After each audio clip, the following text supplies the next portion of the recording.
Parang siya yung messenger. Ha? Do not shoot the messenger, sabi niya. No? Tama. Yung message ang importante. Yung message galing do sa principal. O, yun ang sagutin nila. Eh. Wala na po akong, parang, hindi ko na po kayo pinagtitiwalaan eh. Oho. Hindi po ako naniniwala na kayo po ay makagagawa ng isang tapat at mapagtitiwala ang pagdinig kung ang pag-uusapan ay in aid of legislation. Oho. Sapagkat gagamitin nyo lamang po yan, nakaparaanan, para ako po ay asuntuhin ninyo sa mga krimen na kailanman ay hindi ko ginawa. Opo. O, yun ang kanyang katwiran, kaya hindi siya pumunta. Oho. At pagkatapos, sinabi niya, dalawa sa mga member ng Quadcom na chairman, binanggit, ano? Hindi ko kilala itong dalawa eh. Congressman Abante, kilala niyo ba ito? Kilala ko po yan, Kong. Congressman Fernandez. Nakalista na po sa akin yan, Kong. Nilista ko yung mga yan. Sabi niya, Oh, they have been vocal in their position that Duterte should be held liable oho. for the crime of willful killing Nako. Ang tindi nung kanyang statement. under Section 6 of Republic Act 9851. Oho. Yung 9851, ito yung Philippine Act on Crimes Against International Humanitarian Law. Yun pa rin nakapaloob dyan. Genocide and other crimes against humanity. At sinabi pa nila na yung mga krimen na nabanggit ay klarong-klaro. Oho. Sa mga tweet, parang bias na nga naman sila. May na-prejudge Nakapagbigay ka na ng deklarasyon eh. Na may kasalanan talaga. And the president, the former president, should be held responsible Oho. for the crimes. So, bakit pa siya pupunta ron? Eh, meron ka ng prejudgment eh. May naunang na silang decision na eh. Alam mo, Nelson, Jen, kung halimbawa ito'y sa tunay na korte, Ay, nako, oho. hindi po pwede itong ganito eh. Kung sa proper court, Kong, wala. Merong kategoryan, merong yung mga abogado, meron silang ginagamit na isang Oho. technical phrase eh. Yung they called neutrality of an impartial judge. Yung Okay. pagka ginamit mo yan, ang mga example niyan eh, pag tiningnan mo, pati yung suot mo eh, Opo. pati yung pagtingin mo dun sa akusado, pati yung pananalita mo, kinakailangan magpakaingat-ingat ka para hindi ka mabahiran ng kahit anong Oho. bias na maaring Ng pagkiling sa isang panig. maaring ano? kumikiling ka sa isang panig laban sa isang panig. Tama po. Yun ang called neutrality of an impartial judge. Itagalog mo nga yun, madali ito eh. Oho. Cold neutrality. The called neutrality of an impartial judge. Oho. Pagka Hindi mo alam ang cold, malamig. sipon. Malamig na parang wala kinikindihan yung neutral eh. Anong klase naman pagpapalima? Neutral. Ito ulitin ko Nasa the gitna. called neutrality of an impartial judge. Yun ang parametro. Oho. Yun ang sukatan. Magpakaingat-ingat ka. Na isang walang pinapanigang hukom. Ang totoo di ba? niyan, pati pananamit mo eh. Ganun ho. Halimbawa, talagang yung pinakamaingat na kaparaanan para hindi ka, kahit sa anong kaparaanan, ay makakitaan ka ng pagpanig sa bawat isa. Walang kaduda-duda dapat. Eh kapag, halimbawa, kilala mo naman ito, sino ba itong Congressman na Banting sinasabi nila? At Congressman Fernandez, pareho ko namang hindi kabisado kung sino itong mga ito. Makakakilala ko yan, Kong. Kilala mo? Ay, kakilala ko po Okay. yan. Nilista ko na po mga pangalan ng mga yan. Hindi siya po pwede din sa court neutrality of an impartial judge. Ay, hindi. Mukhang may nauna na pong pahayag sila, Kong. Kasi yun lang aksyon mo eh. Yun lang pagngiti mo, tinitingnan ka eh. Oho. Dito nagpahayag ka na eh. Liable ka itong dating Pangulo. Pero yun daw naman, Kong, ay sa proper court. Yun naman daw kasi ay in aid of legislation, mga mambabata sila. Siguro, hindi naman sila naka-robe. Di ba? Ang kanilang pananamit baka nga pwedeng nalang gawin yun, Kong. So hindi ka pala korte. Hindi naman. po sila Oo korte, Kong. ba't nag-aasta ka ng korte? Bakit ginagawa mo yung bagay na korte lamang ang pwedeng gumawa? Oo nga naman, ano? Di ba? Meron akong babasahin sa inyo eh. Sabi niya, dito sa Bengson versus Senate. Bengson versus Senate. Itala mo ito ha. Opo, Kong. Sapagkat yung mga young guns ng baka pinakikinggan tayo. Ay, tsak po. Nakikinig ngayon yan, Kong. Ito para Benson versus Senate. makapag-aral naman sila. GR number 89914. O sinasabi na natin para mapadali. Opo. November 20, 1991. Bago-bago pa. Opo. 1991 lang decision na yan. Sabi niya rito sa isang parte, it appears therefore, sabi niya, Oo.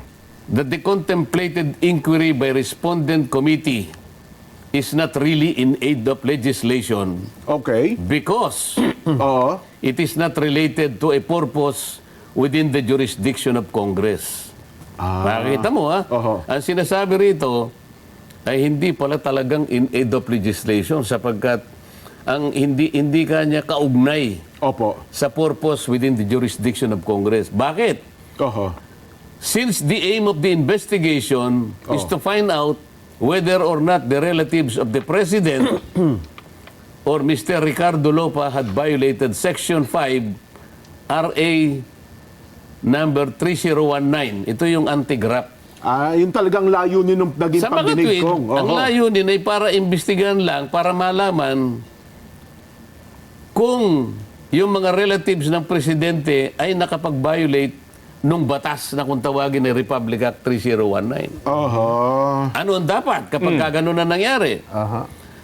A matter, sabi niya, that appears more within the province of the courts rather than the legislature. Oho. Pagka gano'n, sabi niya, ito'y para doon sa korte, Aha. hindi para sa legislature. Hindi dapat pala sa, Ganito yung nangyayari. sa Congress, ano? Kung ang palagay ng Quadcom at lahat ng kabahagi nito, ang pinag-uusapan ay napakaraming paglabag, lalong-lalo na yung mga batas, mga criminal laws, halimbawa. Bakit? Ba't sila yung nagsusuri? Bakit sila yung nag-undertake ng inquiry na ito ay dapat korte na ang gumagawa? Ito yung sinasabi nito ba? Oo. So, kinote pa nila yung isang jurisprudence Opo. na sa pangyayari ay magkapareho. Aha. Ito ay John T. Watkins versus United States, ano? Lumang ano na to, lumang jurisprudence, ngunit nagagamit ng ating Korte Suprema. Aha. Sabi niya, Opo. but broad as it is, the power of inquiry, talagang broad eh. It is not unlimited. Ayun. Kahit na broad yan, pero hindi merong limitasyon yan. Oho. Hindi absoluto yung kapangyarihan niya There pala, is no general authority to expose the private affairs of individuals without justification in terms of the functions of Congress. Di ba? Oho. Nor is the Congress a law enforcement or trial agency. Sinasabi, hindi ka enforcement, hindi ka trial agency. So bakit mo ginagawa ito? Pero paano natin idodraw yung line kung yung pagiging... Idodraw mo ang line kapag Opo. ka ang mga bagay na ito ay korte na ang dapat na gumawa, sabi nito. Hindi na legislative purpose. Sapagkat ang binabanggit nga ay in aid of legislation. Aha, tama. Kagaya na sinabi niya, sabi niya, as held in Arnold versus Nazareno. Ito, landmark na ito. Landmark decision po yan, 1955 opo. yata ito. The inquiry to be within the jurisdiction of the legislative body making it must be material or necessary to the exercise of a power in it vested by the Constitution such as to legislate. Legislate lang eh. Oho. Bakit ganito yung nangyayari? Kung ang alam mo ay kailangan mong isigin ang isang tao, kung yun ang palagay mo, kailangan mong isigin ang tao sapagkat napakarami palang batas ang na-violate, ang nalabag. Kasi pinag-uusapan nila is war on drugs eh. Tama po. Oo. Kung sa palagay mo ay napakarami mong ebidensya, bakit ang legislature ang gumagawa nito? Nako. Oho. Sabi niya, kasama ito doon sa sagot ni Pangulong Duterte sa pamamagitan ng kanyang Ng kanyang abogado. abogado. Opo. Duterte noted, sabi niya. Opo. Ano sabi niya? The proper recourse, sabi niya, is to file the proper criminal actions against Duterte before the DOJ? Bakit niya sinabi yun? Kasi yung Department of Justice, nasa ilalim niya yung National Prosecution Service. Kung inaakala mo na nakalabag yung dating Pangulo ng maraming mga batas doon sa kanyang kampanya laban sa droga, ang sinasabi nga nila ang proper recourse, mag-file na kayo ng proper criminal cases against Duterte before the DOJ. Bakit hindi nga yun ang gawin? Oho. Bakit iniimbestiga ng Kongreso? Kaya pala kung ang DOJ, ito recently lang to dyan. Oo. Balita natin kanina umaga, nagbuo na sila ng task force on EJK. Yun ang tama Yun, opo. Oo. So anong mangyayari kung dapat iba yung hearing sa Kamara? Dapat nga wala yan Oho. Dapat nga wala. Itong binabanggit nating mga jurisprudence na ito, ang sinasabi, kapag ka ang lahat ng ginagawa mo ay mas matibay pa na dapat ang korte ang gumawa at hindi legislature, dapat iniwanan mo ng matagal yan Paano yan kung mukhang may nabasa ako mga statement na noong nakaraan sa House leadership na tamaan niya ang direksyon ng Quadcom at mukhang maraming natutuklasan. Kaya sino man ang gustong pumigil dito, hindi dapat niya Magtagumpay. pigilan ito. Hindi ito niya dapat magtagumpay. Dapat magpatuloy ang pagdinig ng Quadcom. Yung pagdinig kaya ay nasusunod yung mga parameters at yung mga sukatan na nakalatag sa mga jurisprudence. Well, sa statement na yun ko, ako personally, sa hinuha ko, sa tingin nila, Tama ay yung mukhang ginagawa nila. nasusunod at mukhang tama ang ginagawa nila, Kong. Halimbawa, Oo. yung sino ba yung kaibigan mo, sino yan? Benny. Si Benny Abante, nakita ko nag-appear doon. Bini Antiporda po. Benny Antiporda. Antiporda, Abante, Congressman po. Gawin natin halimbawa si Benny Antiporda. Ako, bigla nga ako naawa kakapon. Ano nga gawin nating halimbawa? Opo, Siguro. oo. Ano yung tinanong sa kanya? Ang tinanong sa kanya kung totoo ba yung sinabi na ikaw ay involved dito sa smuggling ng droga. So, sabi niya, Dahil nabanggit yung pangalan mo. Hindi po kanya. Hindi po kanya. Nagpaliwanag siya, di ba? Opo, Yes, katunayan niya, Oo. si Colonel Asierto, Oo. hindi niya nababanggit ang pangalan ko at di wala ako sa... Kiniklear ako Kiniklear, hindi niya nakikita sa kanyang report at sa kanyang intelligence gathering si Benny Antiporda. Oo. Bigla may Sumagot sumigaw. agad na, Your Honor, Hindi, teka muna, bago na mangyari yun. Ang katibayan po na hindi po totoo yan kasi po, yung dalawa pong witness, naglaban po yung kanilang magkaiba ng statement. Oh. Kaya kanya, ang aking pong pagkakaintindi dyan, ay talaga pong Hindi ako involved. hindi po ako involved. Opo. May sumagot ngayon. Yun nga. Oo, yun, nako. Pasigaw pa eh. Oo. Galit. Ito yung nakakatawa dyan eh. Oo. Merong isa dyan na kapag nagtanong, palaging galit. Nako. Yan ang pagkakaintindi mo. Oo nga. Oo. But it does not follow. Sabi Tama niya, po. no? Oo. Bakit daw? Bakit daw? Meron bang ganon? Hindi. Yung judge ba gagawin sa iyo yan? Ang judge palagi lang nakikinig yan. Ang siyempre po. naglalaban, yung dalawang abogado. oo. Isang prosecution, isang defense. Yes. Pero yung judge, palagi siyang nakahawak doon sa court neutrality Oho. of an impartial judge. Ngayon, sabi niya, yan ang pagkakaintindi mo. Opo, tama. But it does not follow. Oho. Hindi yan ang totoo. Oho. Yan ang sinabi niya, ha? Oho. Hindi lang sumagot yung Benny. Hindi na. Mahimik na lang. Hindi na nakapagtanong, Mukhang oo. mabait nga si Benny ko ngayon. Mabait. O kung ikaw si Benny Antiporda. Oho. Halimbawa, ako si Benny Abante. Oh. Abante. Si Benny, si Ginong Karamps. Oh. Sino ba yung Si Karamps Si po. Karap. Oo. Halimbawa, sinabi niya, Oo. yan ang pagkakaintindi mo, pero mali ang pagkakaintindi mo sapagkat Oo. hindi yan ang totoo. Ba, Sabi nga, ba't Sabi niyo po ko naman. nasabi? Ano po pala ang totoo? O, ayun na. Oo. Paano mo nalaman kung ano yung totoo? Yung, paano mo nasabi? Dapat, diba? Oo nga, oo. Yun yung sinasabi natin eh. Nasaan? Kaya nga sabi ng abogado ni Pangulong Duterte, Oo. ako po'y nagdududa na sa inyo eh. Aha. Kung kayo po'y meron pang integridad, independence, or probity para magsagawa ng legislative inquiry. Aha. Una, pasigaw-sigaw kayo. Kawawa yung mga tao. Hindi po, unang-una hindi nyo gawain yan. Pangalawa, wala kayong kakayahan para gawin ninyo yan. Bakit? Yung 4 na chairman ng committee na yan, walang abogado yan kahit isa eh. Yun na nga po, Kong. Nagkataon nga ganun. Mhm. Oh, meron bang makakapag cross-examine doon sa kanilang mga pinagtatanong? Wala. Well, ang ilang miyembro So, lang po. paano lilitaw yung kabilang panig? So, walang due process eh. Oho. Walang due process eh.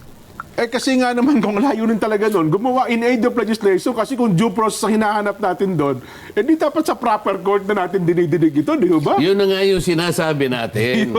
Ang gawain mo lang, limitado in aid of legislation. Yun. Oh. Hindi ba nakagawa na sila ng ano eh? Ang pagkakaalam ko, nakagawa na sila ng isang Opo, batas eh. mayroon na po yung ipahinto ang lahat ng POGO operation sa Pilipinas. Hindi Kong. lamang yun. Meron silang House Bill 10986. Anong isang araw? Tama po. Extrajudicial killings. Oho. Ngayon, na-file nila ito noong October 11, 2024. O, edi tapos na. Opo. Meron ng... Wag na natin munang pasadahan itong House Bill 10986 sapagkat maraming problema itong ginawa nilang batas. Hindi ito yung panahon para atakihin natin. Pero isang episode ito eh. Tama o po. baka 2 episode ito eh. Mahaba-haba yan, oo. Pero kung totoong ang gawain nila is in aid of legislation, tapos na eh. Meron na legislation eh. Oo. Ba't tayo mo pang tumigil? Oo nga. Ha? Wala nang rason. Tapos na eh. Mukhang... Bakit tinanong na naman yung driver ng dating Pangulo? Meron ako na. Opo. Si Driver? Benaventura. Si Benaventura, Kong. Oo, ngayon, wala silang nakuha doon sa tao. Oo, hindi magaling sumagot. Malinaw na. pa nga na napakita niyang napakabait ng Pangulong Duterte. Ngayon, nasipayo ata yung abogado. Si Congresswoman Luis Troy yata yun. Opo. Tuwan-tuwa ako eh. Ngayon, ang ginawa niya, dahil sa wala siya nakuha, zero. Opo. O edi ka, dahil sa napakabait ka ni Pangulong Duterte, ikaw ay bilib na bilib dyan. Opo naman, sabi niya. Opo. Kung halimbawa, bibigyan mo ng grade si Pangulong Duterte, Opo. between 1 and 10, 10 being the Highest. The highest. Opo. Anong grado ibibigay mo? 10 po. Talagang bilib ka, ha? Oo. Di pati buhay mo nga niya, ibibigay mo sa kanya dahil bilib ka sa kanya. Ay. Opo. Di pwede ka rin magsinungaling ka niya. Yun ang Dahil sa kanyang- bilib mo. Yun ang kanyang konklusyon. Hindi, kasi in English niya So you can also do some misrepresentation before this committee only to save him. Yes, ma'am, sabi naman nung isa. No? Alam mo, kung yun ay nasa tunay na korte, doon pa lamang sa niyang Opo. between one and other, yung defense counsel, Nakaharang agad yun. Your Honor, Your Honor. Your Honor, objection. Yes. What is the objection? Sabi ng judge, ano? It is irrelevant, it is impertinent, no basis, Your Honor. Titigil yun. Tama. Sustain. Sabi ng judge. Wala na connection eh. Wala connection eh. Dahil nga walang abogado doon, paglalaruan ka ng abogado, walang connection eh. Ngayon, kung itataas natin kung palalaliman natin ito, kung pinag-uusapan ay logic, halimbawa, palasyos yung premise niya eh. Walang connection yung pagsisinungaling at saka yung pwede niya sabihin eh. Your Honor, kung yung pulis, halimbawa, kung makikipagpilosopuhan siya dun sa abogada, Your Honor, di ko naman po kailangan magsinungaling para iligtas si Pangulo. Sapagkat totoo po yung sinasabi ko lahat.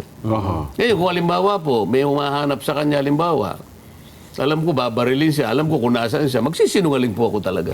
So, depende po eh. Depende sa sitwasyon. Depende po sa sitwasyon eh. Pero ikukonect mo yung paghanga ko sa kanya at pagsisinungaling ko dito sa Quadcom, wala pong relasyon yun eh. Either pumasok ka doon sa mga tinatawag na mga yung tinatawag na false dilemma policy, meron kang bandwagon policy, Meron kang slippery slope policy. Pero malalim na ito. Medyo malalim na talakayan na Hindi na Opo. dapat ginagamit itong mga ito. Pero gagamit sila ng mga ganon para lang lituhin. Oho. Dahil wala siyang nakuha eh. Zero eh. Ang malungkot kasi doon, Kaya Kong. itatanong natin sa publiko ngayon. Di, Kong, ang malungkot. Baka tayo mapalayo. Dagdag ko lang, Kong. Ang malungkot kasi doon sa punto na yan, wala namang defense lawyer at saka bawal mag-ano eh. Bawal ang mag-coach eh. Sumagot yung abogado Ayaw ng nga palapitin mga yung- witnesses Wala eh. nga due process eh. Hindi magbulong, Ilang bawal beses na nating pinag-usapan sa programang ito. Hindi korte ang Quadcom. Opo. Nagkukunwari lang sila na korte. Ipagpalagay nating korte sila, hindi qualified na judge yung apat. Opo, hindi, Kaya wala tayong makukuha rito eh. hindi abogado Una, eh. hindi korte. Nagkunwang korte, wala namang qualified na judge. Oho. So ano gagawin natin? Nako. Kaya pala ganun kung umasta si... So paano magro-ruling yung, halimbawa, merong nag-motion. Aha. Paano magro-ruling yung isa? Oho. Oo nga naman. Well, ang batayan lang nila lagi yung kanilang rules, Kong. Ano ha? Doon sa rules ng Miral sa Quadcom. Ayun ang kanilang lagi Kaya nga nagtataka ako, Kong, doon sa mga laging statement ni Congressman Paduano na ang panakot niya lagi, magsalita ka ng totoo, ipakukontem kita, at saka yung driver mismo sa Ginong Binaventura, magsalita ka ng totoo, baka hindi ka na makauwi. Di ba yung ganun double? Ano ibig sabihin? Kaya nga Ba't hindi niyo ko papauwiin? isa sa dahilan na ginamit ng dating Pangulo sa pamamagitan ng kanyang abogado Opo. sa pagtanggi niya na dumalo sa Quadcom ay ito. Duterte noted how the Quadcom tried to persuade, if not unduly pressure, resource persons to admit matters under oath that they lack knowledge of.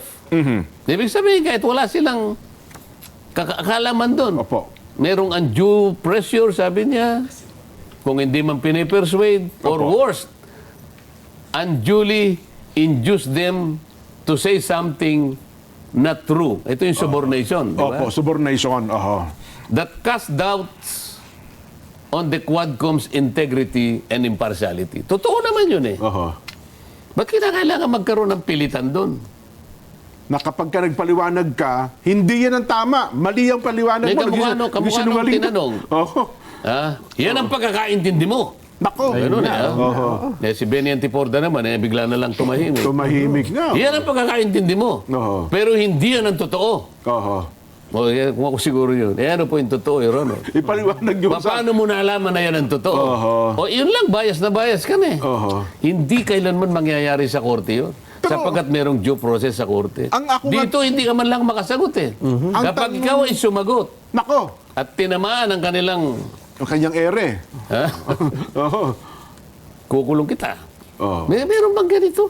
Nagsisinungaling ka. Hindi yan kasang-ayon doon sa alam ko. Pero ang tanong ko doon, kung gano'n na ang asta ng mga miyembro ng Quadcom, bakit pinapayagan ng chairman? Di ba dapat nagro-ruling ang chairman doon? Your Honor, hindi tamang aktwasyon yung ginagawa mo. Di ba? Paano siya magro-ruling? Oh. Iisa nga lang yung puntirya.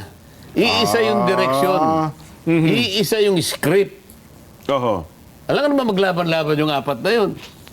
Pero di ba dapat ganun? Kaya nga merong kanya-kanyang kaisipan sila na kapag kamali ang ginagawa ng kasama niya, itama niya bilang chairman ng komite. Hindi. Pare-pareho silang chairman dun eh. Ano sasabihin nung isa? Huwag mo kung Chairman din ako.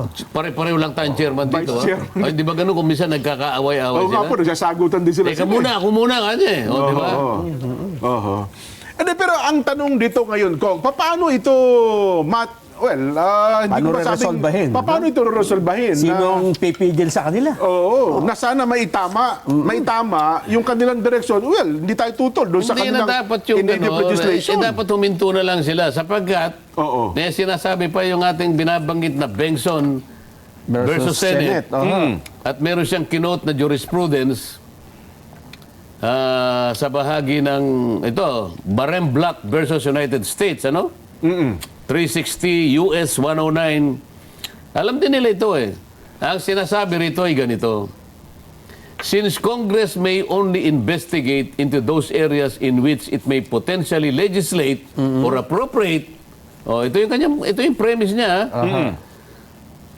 Congress may only investigate into those areas in which it may potentially legislate or appropriate. Yun lang ang gawain niya. Either you legislate or appropriate. It cannot inquire into matters which are within the exclusive province of one of the other branches of government. Ayun. Ang liwanag nito eh. Yun yung korte, ano. Itaga, Ilocano mo nga ito para maintindihan. Ibisaya mo para maintindihan ng isang chairman doon na nagkukuno mga abogado na wala namang... Mas naintindihan niyo Sus, nila yung Mario, English Joseph, nabuhay niyan, ito. Kong eh. Ha? Mas naintindihan Ulitin nila. natin. Since Congress may only investigate into those areas in which it may potentially legislate or appropriate, legislation lang or Gawalan ng appropriation. batas o maglaan ng pondo. It cannot inquire into matters which are within the exclusive province of one of the other branches of government. So hindi ka pwedeng Manghimasok manghimasok Yan. sa kapangyarihan ng sa mga bagay-bagay na nasa ibang departamento, ibang exclusive province. Doon lamang sa... jurisdiction yan. Wala kasi mga Tagalog na ako eh. Pero maliwanag na ito eh. Kapampangan na lang kaya ko. Medyo maganda sa Kapampangan yan eh.